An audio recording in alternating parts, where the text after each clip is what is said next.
semuanya, Assalamualaikum. Kembali lagi di video reaction saya kali ini guys. Oke, mudah-mudahan semuanya sehat selalu. Nah, kali ini saya mau tengok video pembahasan tentang ini ya, 7 negara yang tulus berteman dengan Indonesia. Oke, so jangan lama-lama lagi, mari sama-sama tengok video ini. Let's go.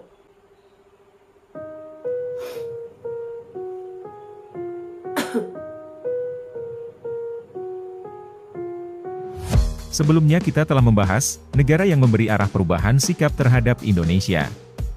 Kali ini kita akan membahas lagi tentang negara yang memiliki kepribadian sangat hormat kepada Indonesia.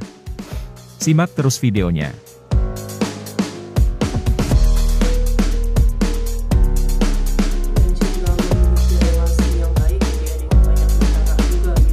Walaupun negara kita belum tergolong negara maju, bukan berarti semua negara maju tidak menaruh respeknya pada bangsa kita. Tentunya ada banyak negara yang memberikan senyumnya pada Indonesia, mulai dari negara dunia ketiga, sampai dengan negara maju. Berikut 7 negara yang memiliki kepribadian tulus bersahabat dengan Indonesia.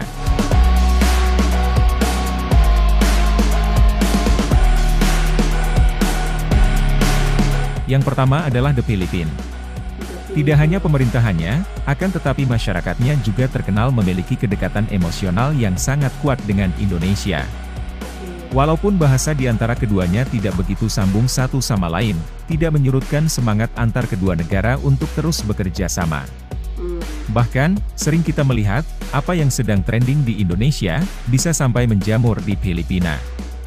Dan sangat jarang kita mendengar atau melihat Indonesia dan Filipina beradu gengsi untuk saling menjatuhkan.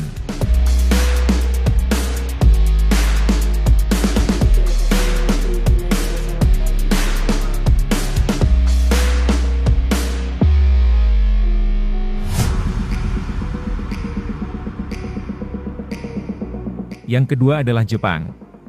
Walaupun pada sejarahnya Indonesia pernah dijajah oleh Jepang, tidak membuat Jepang jumawa pada Indonesia. Rata-rata orang Jepang dinilai sangat respek pada negara kita. Bisa dilihat dari banyaknya kerjasama di bidang teknologi dan keamanan oleh kedua negara. Penguasaan teknologi dan ilmu pengetahuan lebih memberikan dampak positif bagi Indonesia. Berbeda dengan tetangganya yang sangat rasis pada Asia Tenggara, Jepang memilih untuk mengedepankan komitmen dan etika dalam bekerja sama dengan Indonesia, dengan saling menghormati dan menghargai. Ini pun tidak terlepas dari hubungan erat kedua negara di era kemerdekaan Indonesia. Kedua bangsa terus membantu memberikan dorongan semangat dan dukungan dalam membangun negara.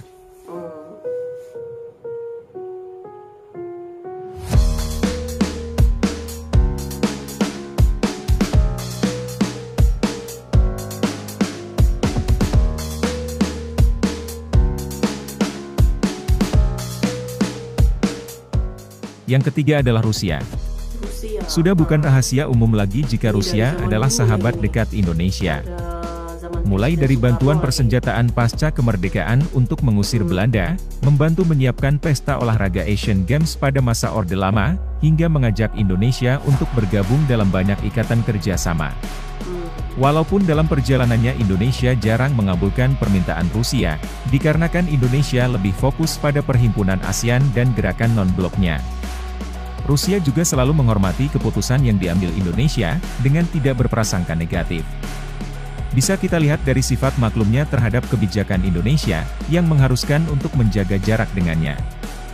Dan sekali lagi, Rusia selalu menunjukkan kebesaran hatinya pada Indonesia.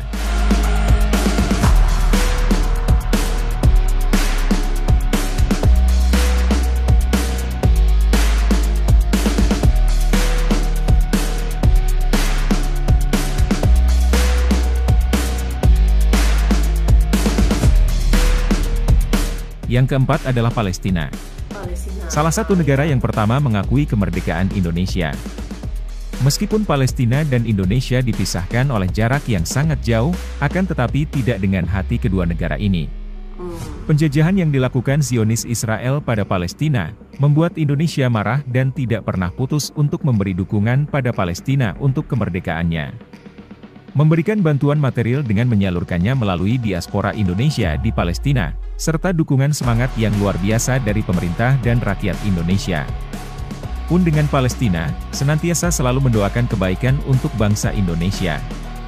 Yang tanpa kita sadari, sangat mungkin bangsa kita bisa selamat sampai sekarang dan mulai berjaya saat ini, adalah atas doa dari rakyat Palestina.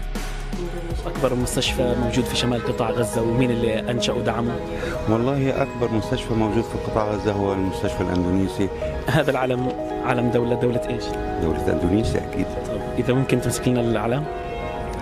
طيب أول إشي هذه قداحة امسكها في إيدك وهي $100. هذه $100 مقابل إنك أنت تحرق العلم الإندونيسي.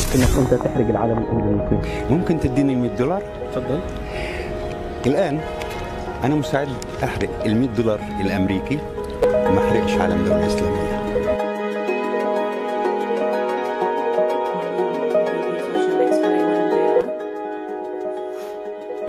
الدولة الإسلامية دي في بينها وبيننا توأمة إسلامية ما بين القدس وما بين إندونيسيا.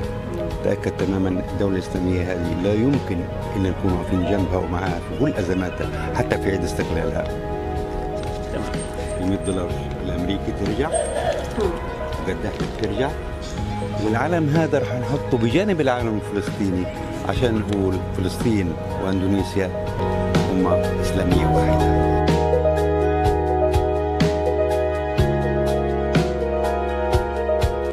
استقرار فنتمنى للشعب الاندونيسي الخير ولا قدام ان شاء الله. نقدم لهم كل الشكر لهم على جهودهم معنا. شو بتتمنى لأندونيسيا من الشعب الفلسطيني؟ طبعا بتمنى لها بردك الخير طبعا بتمنى لها ان شاء الله تتطور اكثر، يبعد عنهم الامراض، يبعد عنهم الاعداء ويبعد عنها كورونا والاشياء. انه الله يوفقهم ويزدهر الخير والرخاء معهم وانهم دائما يقفوا مع الشعوب المظلومه كالشعب الفلسطيني. علم اندونيسيا بنحيي علم اندونيسيا وان شاء الله بنعلقه على اسوار القدس مع علم فلسطين. ان شاء الله بنعلقه على اسوار القدس مع علم فلسطين.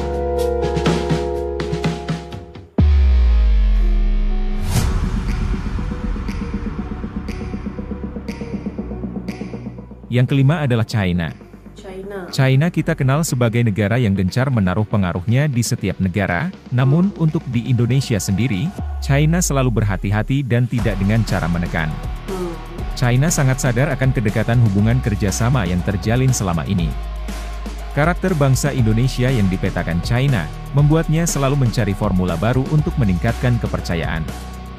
Sampai di sini pasti ada yang bertanya tentang kereta cepat Indonesia-China. Banyak yang tidak paham skema kerjasama, bahkan membuat persepsi sendiri. Pada kenyataannya, kereta cepat adalah proyek prestasius yang digalakan Indonesia dan dibantu oleh China.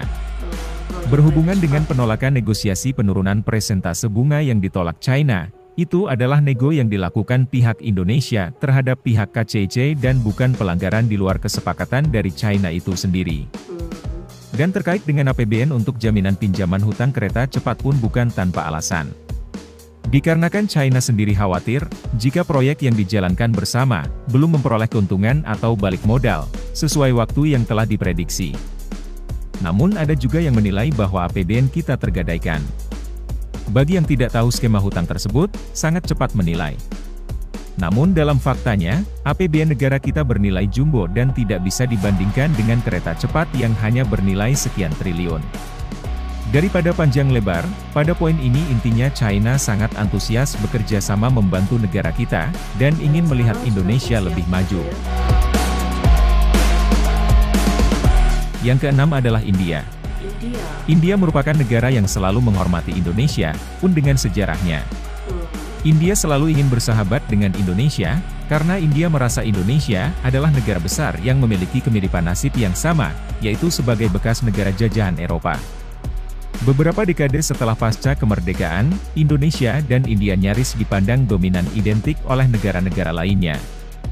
Terlebih, kedua negara memiliki nama dengan awalan yang sama, dan kerap memprakarsai perhimpunan negara-negara bermoto perdamaian dan kemajuan bersama. Di antaranya adalah Asia Afrika serta gerakan non-blok. Seiring berjalannya waktu, kedua negara telah memilih jalannya masing-masing. Namun daripada itu, India dan Indonesia tetap saling menghormati, memberi apresiasi atas kemajuan dan prestasi yang dicapai.